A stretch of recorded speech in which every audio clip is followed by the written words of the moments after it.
અરે ક્યારેક વૃંદાવનમાં જજો, ગોવર્ધન તળેટીમાં પ્રદક્ષિણા કરજો તો તમને બધું અત્યારે હાલ પણ જોવા મળે છે. માનસી ગંગા પણ છે, ગોવર્ધન ગામ પણ છે, બરસાના પણ છે. અને આવી રીતે ગિરિરાજ બાબાની સુંદર પરિક્રમા કરી ઇન્દ્રએ પોતાનું માન ભગવાનને સમર્પિત કર્યું કે મને એમ કે હું જ જગતનો દેવ છું, પણ મારા ઉપર પણ સવા શેર છે. સુખદેવજી મહારાજ રાજા પરીક્ષિતને કહે, હે રાજન, ત્યાર પછી વારંવાર આપત્તિઓ આવે, વિપત્તિઓ આવે. નંદ બાબાએ કહ્યું કે હવે આપણે જગ્યા બદલીએ. પ્રભુ બરસાના એટલે વૃંદાવનમાં આવ્યા છે. વૃંદાવનમાં ગાયો ચારવા જાય. ખૂબ સુંદર કથા છે. ગોપીઓ સાથે હરિનો મિલાપ થાય છે. રાધા રાણી સાથે, અરે રાધાજી સાથે હરિનો સત્ય સ્નેહ થાય છે. ગોપીઓ ગોવિંદને વરી ચૂકી છે.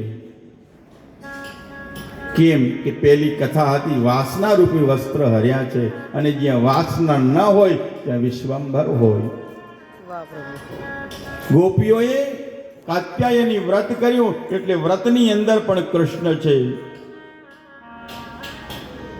આમ ભક્તિ ચારે બાજુથી કરી. એક દિવસ ગોપીઓએ બંસી વટ ઉપર બેસીને ભગવાન કૃષ્ણને કહ્યું, હે કૃષ્ણ, અમને અલૌકિક દાન કરો.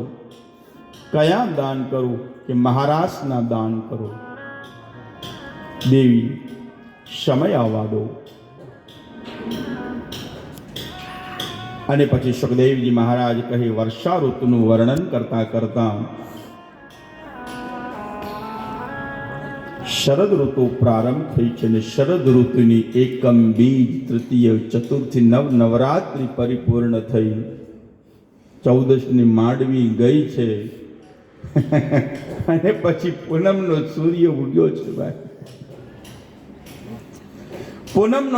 પૂનમનો ચંદ્ર સૂર્ય ઉગ્યો છે અને સૂર્યાસ્ત થયો છે.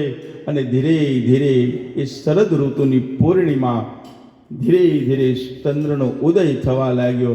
1, 2 એમ 16 કલાએ ખીલવા લાગી છે. અને ઈશ્વરે પછી ત્યાં શ્વેતાંબર ધારણ કર્યા, ચાંદની જેવા વસ્ત્રો પહેર્યા છે મારા વાલાએ. અને પારિજાત આદિ પુષ્પોથી સુંદર મજાની પેલી માળાઓ બનાવી